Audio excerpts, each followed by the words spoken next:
Polysécure, épisode spécial. Je suis accompagné de Anne. Est-ce que tu peux te présenter? Oui, bonjour, Anne Martel, cofondatrice d'Alcor et Misor Stratégie, gestionnaire de risque, ancienne expert en sinistre, ancienne courtière en assurance, mais maintenant conseil en assurance seulement pour accompagner les entrepreneurs et les entreprises dans leurs défis d'assurance. Super intéressant et justement pertinent avec la question d'aujourd'hui. Qu'est-ce qu'une assurance cyber? Parce que une cyberassurance, comme on veut nommer ça. Parce qu'il se dit beaucoup de choses. Je pense que les gens ne maîtrisent pas. C'est d'autant plus populaire maintenant que les incidents sont de plus en plus courants, donc peuvent être un outil utile. Mais je ne suis pas sûr que les gens le comprennent au complet. Est-ce que tu pourrais nous expliquer qu'est-ce que c'est exactement et qu'est-ce que ça sert? Ouais. Ben, il y a plusieurs volets, puis je vais essayer de vous le décortiquer en deux plans. Le premier, la cybersécurité, va couvrir toutes les conséquences financières de notre entreprise, par exemple, qui est cyberattaquée. Donc, on a une cyberattaque. Naturellement, nos opérations sont arrêtées. Nos employés ne peuvent pas continuer leurs tâches journalières. Alors, il y a une conséquence là, dans notre productivité et ça a une conséquence financière directe sur notre entreprise, nos clients puis nos fournisseurs. Donc, au niveau de la police d'assurance, ça vient couvrir tous les frais de perte d'exploitation, d'inopération. Plusieurs choses aussi accompagnent le volet de perte d'exploitation et d'inopération. Donc, tous les frais de soutien à l'incident. Parce que quand ça arrive, il faut aller chercher des experts qui sont en mesure de venir nous aider à bien mener à bon port toutes les conséquences d'image et financières. Donc, s'il faut engager des experts dans l'urgence, au niveau de tous nos équipements informatiques, serveurs, toute personne aussi en communication, parce que parfois, il faut justement venir expliquer à notre clientèle, à nos fournisseurs ou même dans les médias, les conséquences que cette cyberattaque-là peut avoir sur notre entreprise et les gens qui l'entourent.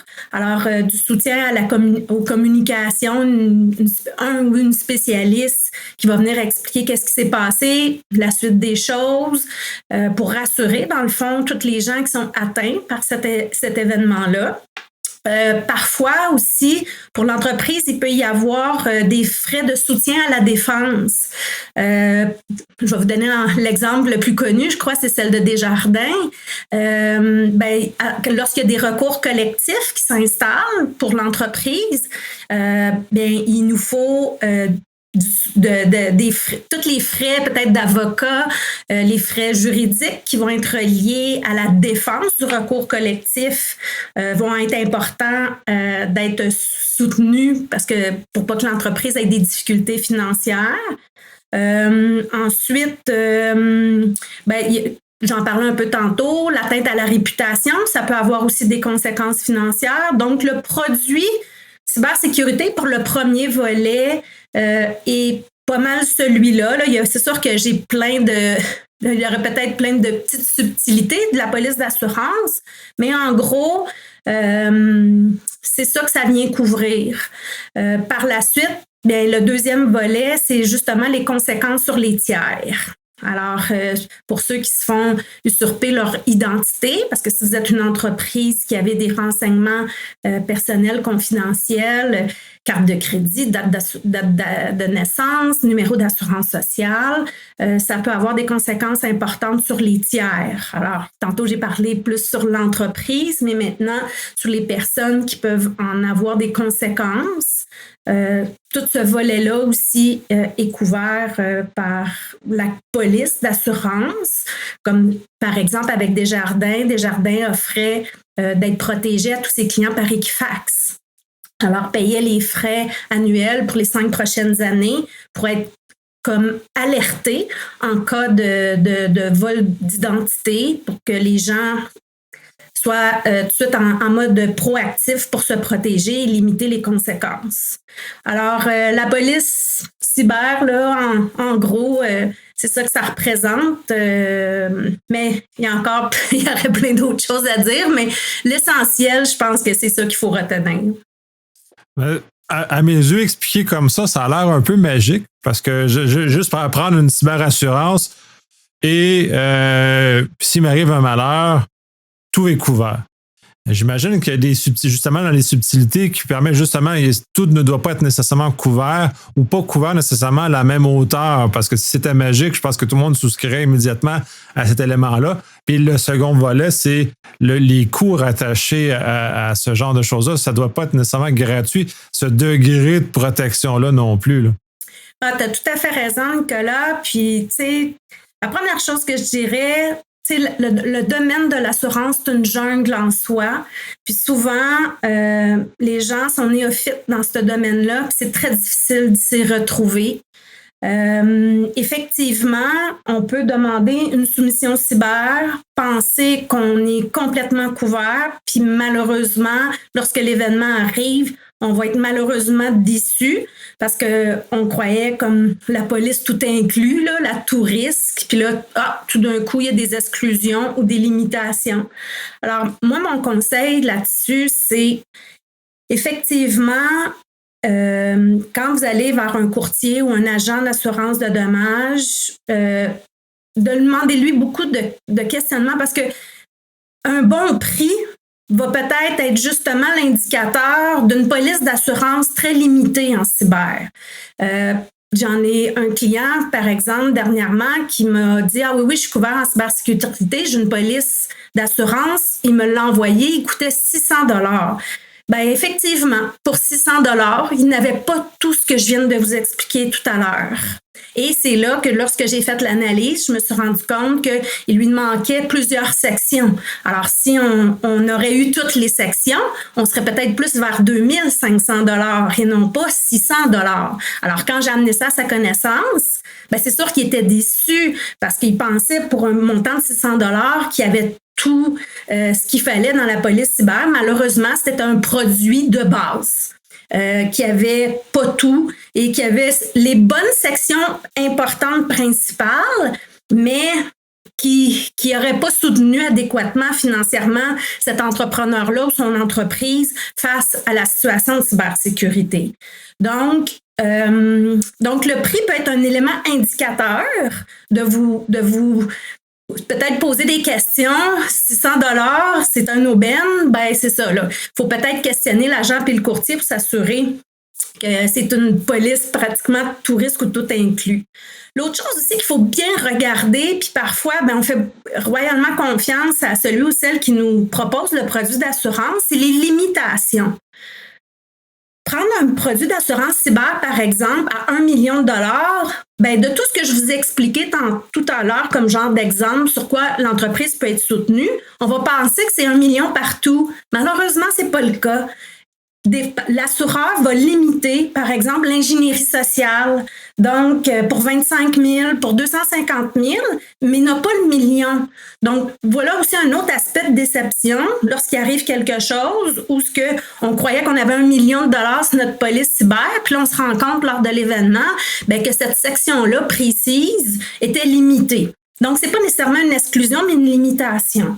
Donc, faut être prudent, faut agir en diligence. Quand on n'a pas les connaissances dans l'assurance ou spécifiquement dans l'assurance cybersécurité, faut essayer de s'entourer idéalement, puis peut-être demander 2 avis, à 2 courtiers, 2 agents. Comme ça, on se rend compte qu'il y avait justement des subtilités puis des différences qu'un ou l'autre nous avait pas nécessairement expliquées. Ou de venir vers Alcor et Misard, parce que nous, on ne vend pas de produits d'assurance, on est juste à accompagner les personnes qui s'occupent des dossiers d'assurance à avoir un avis neutre et impartial de qu'est-ce qu'ils essaient d'acheter ou qu'est-ce qu'ils essaient de renouveler. Puis nous, on a la connaissance et l'expérience pour vous dire c'est toute une police à la coche, thumbs up, tout est fantastique, merveilleux.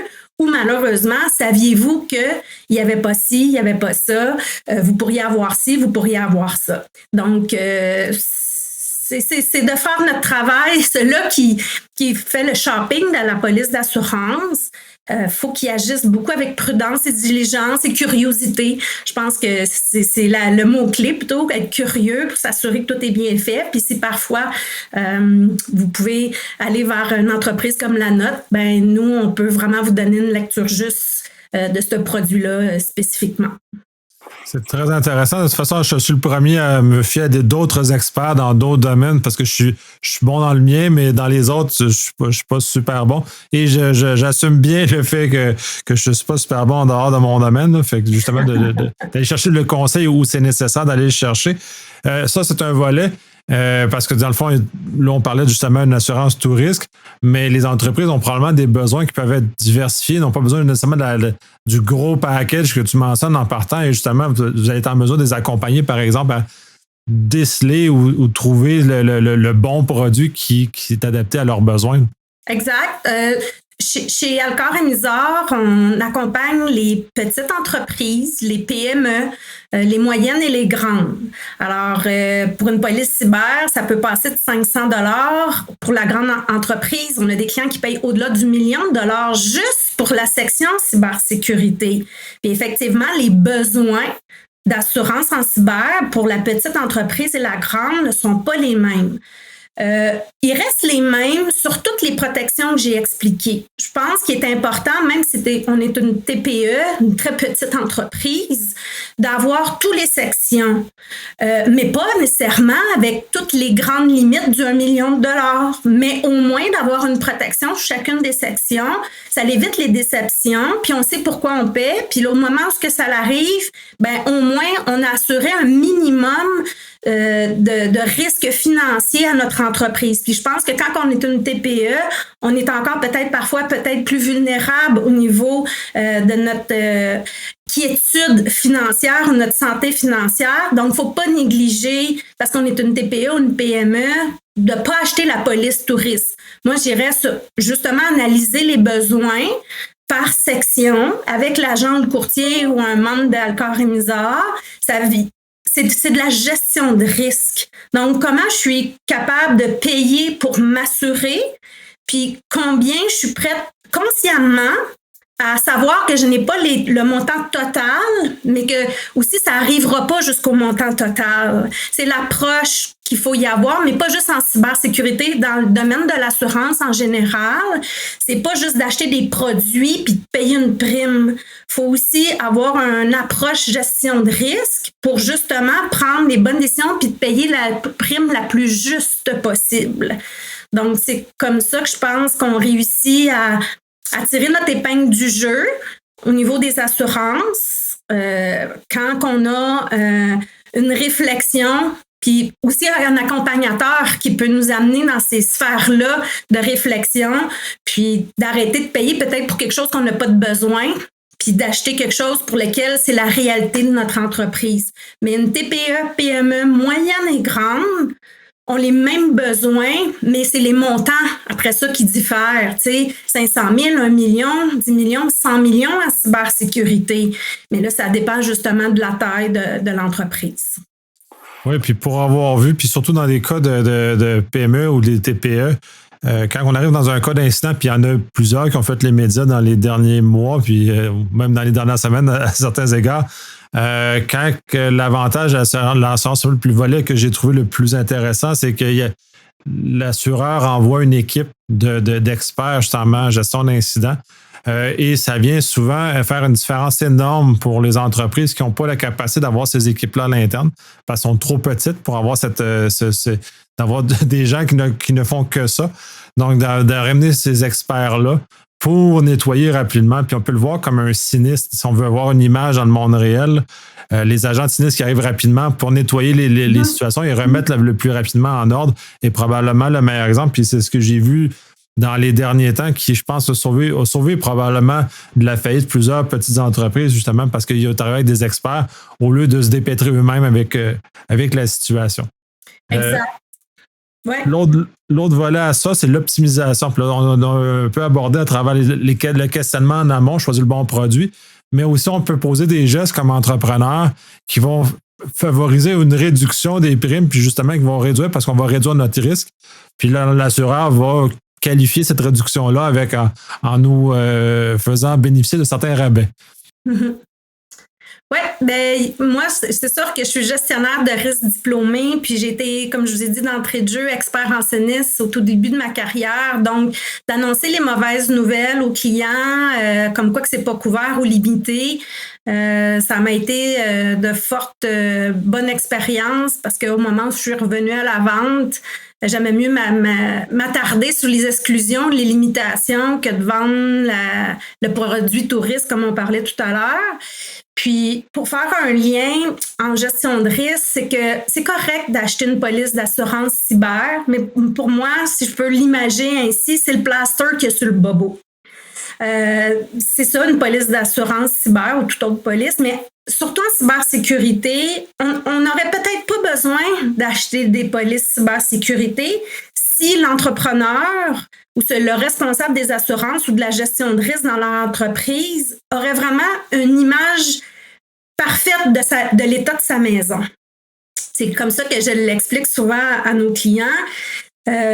Si vos fenêtres, lorsque vous quittez, puis que vos fenêtres sont toutes ouvertes, puis vos portes sont ouvertes ou débarrées, puis il n'y a rien de barré à double clé, c'est facile pour n'importe qui à s'inviter chez vous, puis au voleur, puis aller vous démanteler de vos biens.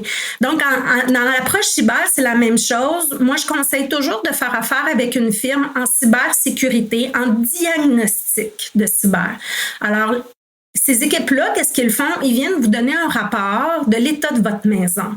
Ils vont aller regarder, ou même dans une étape ultime, cyberattaquer, faire des tests d'intrusion sur vos courriels, sur vos CRM, les sites web, puis j'ai une petite attention particulière pour ceux qui ont des sites web transactionnels. Parce que ceux qui ont des sites web transactionnels où il y a plusieurs milliers de revenus par jour, par semaine ou par mois, que le site web transactionnel soit arrêté par une cyberattaque, c'est quelque chose qu'il faut regarder avec attention. Alors, les équipes en diagnostic de cyber vont venir regarder l'état des courriels, CRM, sites web. Souvent, les entreprises ont des personnes en informatique, soit à l'interne, le TI interne, ou font affaire avec des TI externes. Je m'excuse. Donc, c'est d'aviser. Moi, je l'ai fait faire pour mes entreprises et puis avec les clients que j'accompagne tout le temps. On avise nos équipes, soit internes ou externes, de TI, puis on leur dit comme quoi qu'il va y avoir une entreprise qui va faire le diagnostic puis nous donner une lecture juste s'il y a des faiblesses d'intrusion, oui ou non. Lorsqu'on reçoit le rapport, il y a sur le rapport 3 inscriptions, des points verts, les points jaunes et les points rouges. Naturellement, on s'occupe plutôt des points rouges. Et les points rouges, ben, c'est les endroits où il faut sécuriser la maison. Alors, fermer les fenêtres, fermer les portes, mettre des cadenas double clé pour éviter l'intrusion. Si l'état de notre maison elle est parfaitement protégé, on n'aurait pas besoin de la police cyber, mais on en a besoin quand même parce qu'on n'est pas infaillible à tous les changements qui vont à une vitesse folle dans ce secteur-là. Donc, c'est pour ça qu'il faut acheter la police cyber. En cas que, justement, qu'il y ait quelqu'un de plus résistant pour rentrer chez nous, puis là, c'est là qu'on a de la protection financière. Mais lorsqu'on a fait le diagnostic, il est beaucoup plus facile de faire du shopping d'assurance rendu à ce moment-là. Lorsque, pour ceux-là qui travaillent les dossiers d'assurance, savent qu'ils remplissent une proposition, un document, un formulaire d'assurance. Si vous écrivez non, non, non, non, non partout, ou si vous écrivez oui, oui, oui, oui, oui partout, pour le souscripteur, ça, les souscripteurs, c'est ceux qui ont la plume pour écrire les primes d'assurance. Si vous avez écrit que oui, oui, oui, tout est protégé et en plus, vous annexez votre rapport de diagnostic cybersécurité, bien, il va vous faire une prime raisonnable, peut-être à 2 500 $. Mais si vous écrivez non, non, non, non, non partout, pas de rapport de diagnostic, bien, vous risquez fortement de payer 10 000 $. Alors, moi, c'est mon approche. Quand les entreprises n'ont pas de diagnostic, je leur suggère fortement d'investir. C'est à peu près un coût moyen de 2 500 $ pour avoir un diagnostic. ben, on a une vue de l'état de la maison. 2, on va sécuriser, donc éviter des intrusions, tous les soucis, les problèmes qui vont avec un problème de cybersécurité. Puis par la suite, ben, ça nous donne un outil pour aller chercher la meilleure prime sur le marché auprès des assureurs. Donc, moi, je trouve vraiment que c'est fantastique et merveilleux d'aller vers ce côté-là, prévention, pour éviter l'utilisation de la police, mais l'achat de la police devient inévitable, mais à un coût raisonnable. C'est ça qui est le but, hein? C'est toujours d'obtenir le meilleur produit au meilleur prime possible, mais je pense qu'avec l'approche diagnostique, là, c'est vraiment un outil pour y réussir. Oui, j'ai un peu être d'accord avec cette approche-là. C'est sûr que c'est nécessaire de connaître de l'état des choses. Puis pour l'assureur, c'est encore mieux de savoir que la valeur ou en tout cas l'état de ce qu'il assure. On va souvent trouver ça en assurance personnelle où on va passer des tests médicaux généralement rendus à un certain âge pour justement voir si notre degré d'assurabilité. On est à peu près dans le même genre, mais dans ce cas-ci, on a une capacité réelle à intervenir sur les systèmes justement pour augmenter le niveau de sécurité, même si on sait que on peut. On n'est jamais à l'abri d'un incident de sécurité, mais au moins, si on réduit la probabilité d'être une cible ou de faire partie de ça, c'est sûr que c'est toujours mieux, donc ça réduit nos coûts. Donc, je le perçois comme un investissement dans le sens où on va réduire nos primes, puis justement, ben, c'est de l'argent qui reste dans nos poches à ce moment-là, en mettant un effort quand même raisonnable de l'autre côté pour sécuriser. Moi, ça faisait vraiment le tour de mes questions par rapport à ces éléments. Est-ce qu'il y a des éléments qu'on n'a pas couverts que tu aimerais justement mettre de l'avant puis parler davantage? Oui, il y aurait un dernier point qui est même super important. Je trouve que j'ai parlé de beaucoup de technicalités, mais souvent, le premier souci en cybersécurité est l'erreur humaine. L'erreur humaine, c'est l'employé qui est en arrière de son ordi, qui rouvre un courriel malveillant ou qui va sur un site. Alors, dans mon approche de gestion de risque et de conseil en assurance, là, je vous ai parlé de diagnostic, mais il y a aussi des entreprises, on a 2 partenaires, nous, avec lesquels on fait affaire, qui offrent de la formation, des capsules vidéo qu'on peut acheter en lot pour le nombre de nos employés, ou ce qui, à leur rythme, ou en personne. Il y a des entreprises qui le font en personne, soit virtuel ou en présentiel, qui viennent donner des formations aux employés pour leur dire ne faites pas ci, ne faites pas ça, soyez prudents sur ci, soyez prudents sur ça. Parce que selon les statistiques, c'est vraiment pourquoi il y a beaucoup de soucis en cybersécurité, c'est à cause de l'humain qui est en arrière de l'ordi, plus que les intrusions nécessairement juste sur les serveurs. Le pourcentage est plus élevé sur les réclamations par les erreurs humaines que par le souci technique. Alors, dans une approche globale, d'investir aussi dans la formation de nos employés pour qu'ils évitent de nous mettre dans des situations de vulnérabilité et de soucis cyber. Ça passe aussi par ce volet-là qui est peut-être parfois oublié, mais qui devrait être réellement plus important et mis en priorité. Alors, ça serait mon mot de la fin, de ne pas oublier de former l'humain en arrière de l'écran. Ça reste un élément très important à ne pas oublier. Excellent. Merci énormément pour ton temps, pour ta générosité. Cette information est très pertinente. J'espère que ça va aider des gens justement à faire des choix éclairés et de choisir un bon produit. Puis moi, je suggère énormément de le faire, surtout que juste l'envoi, comme je mentionnais précédemment, l'envoi des équipes de spécialistes quand on est dans le trouble, ça vaut le prix qu'on paye pour l'assurance qui est associée à ça. En tout cas, merci beaucoup, Nicolas, d'avoir pensé à nous pour cette capsule-là. J'espère effectivement qu'elle sera bénéfique pour ceux qui l'écouteront. Puis, n'hésitez pas, si parfois on peut vous être utile, ça va nous faire plaisir d'être là pour vous répondre. Puis encore, merci à toi du temps que tu nous as accordé dans tes réseaux pour faire connaître plus ce volet-là, parfois qui est moins connu. Alors, on espère qu'on aura été plus éclairant pour ceux et celles qui auront à aborder ce sujet-là dans les prochains jours, semaines et mois. Merci. Merci, Nicolas. À bientôt.